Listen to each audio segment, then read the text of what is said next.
Hey, welcome to another video. This is a guitar. Yes, one of my two guitars. Mike, this is a photography video. What are you doing with a guitar? Just give me a moment. I know in these videos you're supposed to get to your point within 30 seconds, otherwise people tune out. Hang in there just a little bit more than 30 seconds. This is a beautiful instrument. It was handmade for me. I ordered it in 1993. It was delivered in 1994. I only remember that because it's here in the markings, 1994. And there's some other stories behind it as to why I picked this guitar and the number it is and all those kind of things, but that's another story for another day. I never wanted to be famous for playing guitar. It never occurred to me. Good thing, because I'll never be famous for playing guitar because I stink at playing guitar. Despite having two beautiful instruments, I'm not very good at it. Occasionally I practice at it. I'll pick it up from time to time.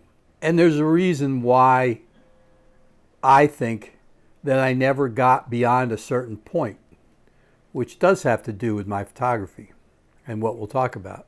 I did try to get better at this, and there were times that I really worked hard at it. And then it went into a closet, and I felt bad because when it came out of the closet and I realized what the heat and humidity had done to this, made me annoyed at myself.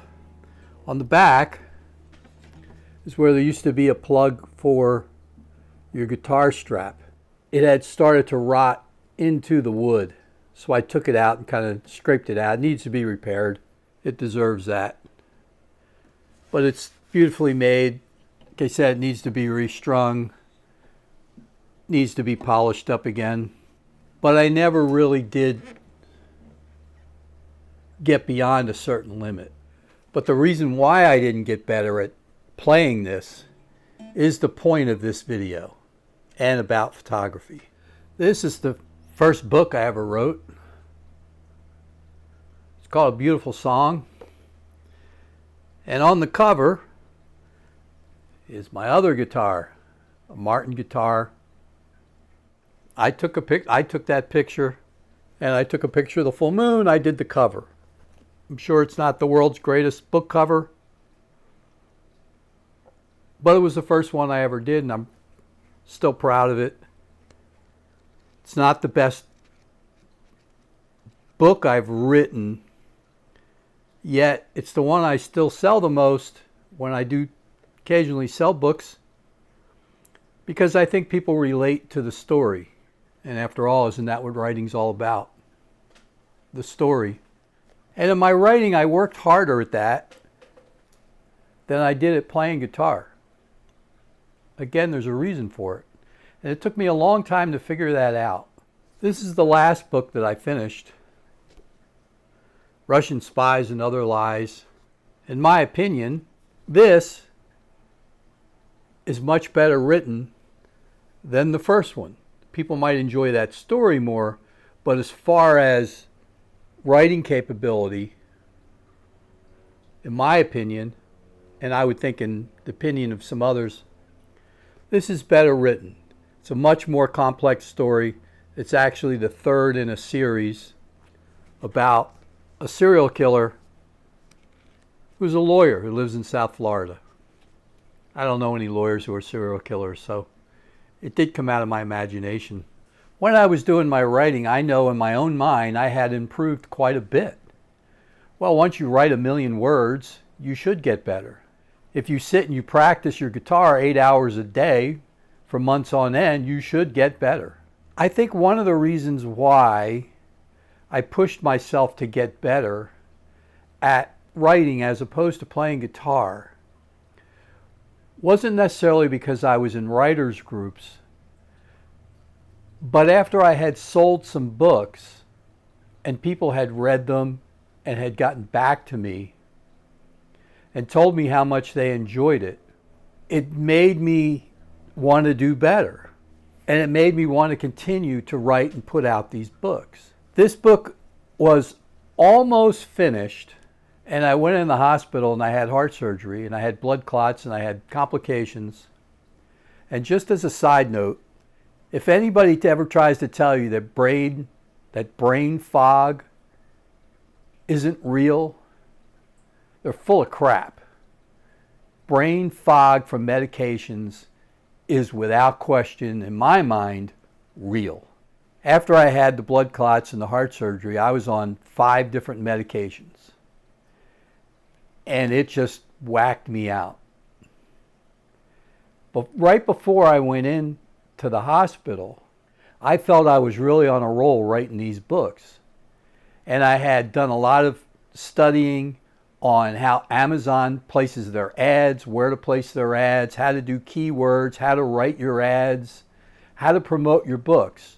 And I had gotten pretty good at it, and I was starting to sell a fair amount of books. But I was really wanting to get better until I went in the hospital. And I went on those medications, and it just stopped. And I couldn't get it back. But I had something in writing books that I didn't have in playing guitar. And I have something with my photography that I had with my books that I never had with the guitar. And that's the point to this. It's really maybe the secret sauce to all of this, as to why I wanted to get better at one thing and why I did get better at another thing and then it stopped. I know the reason why it stopped with the book, because the medications just whacked me. And what happened was I lost my desire, and what I really lost was my passion. I lost my passion for writing. And as hard as I've tried to get it back, at this point, it hasn't come back. And I haven't given up on it. It still lingers in the background. But it took me a while to figure out that that was the reason. And when I got into photography, when I got back into photography, I'd say around 2019, 2020, I started getting more serious into it. COVID hit. And of course, then everybody had more time and the whole thing. It was, again, I didn't want to be famous. I still don't want to be famous for it. I know I have this channel. There are things I could do with this channel that could help me grow the channel that I don't do. And I know I don't do it. There are things like having a drone and putting in more B-roll and putting in more music and really polishing up these videos like Thomas Heaton does, and some of these other people, James Popsis maybe, or Gavin Hardcastle, Nigel, you know the people. You know the ones that do it. But I don't have the passion to do that. I have the passion to make good images, but I don't necessarily have the passion to want to polish up these videos more. So I don't do it. Because I don't, as much as I like making these videos, I enjoy doing the photography more. That's why sometimes when I go out and I shoot the birds and those kind of things, you don't see a lot of video with it, because the photography is a lot more important to me than these videos are. And that's not to say that I don't appreciate the people who do watch this, or not that I don't want to make a good product, but I do it in a way that makes me happy. In other words, I try to give advice or maybe teach something, or, I've mentioned many times, I know, like my last video about the Nikon Z8, I know that it hasn't come out yet when I'm filming this, but I know it's going to get a lot of views. So I know how to grow a channel if I want to do it, but it's not important to me. It's not important to me to be famous. It's important to me to get better. And sometimes people go around and they say, well, I have a lot of gas. Now, I'm not talking about me personally, even though sometimes I do. And you know the gas I mean, gear acquisition syndrome. And it's not necessarily, and this too I had to figure out, it's not because I want more gear. If anything, I want less gear.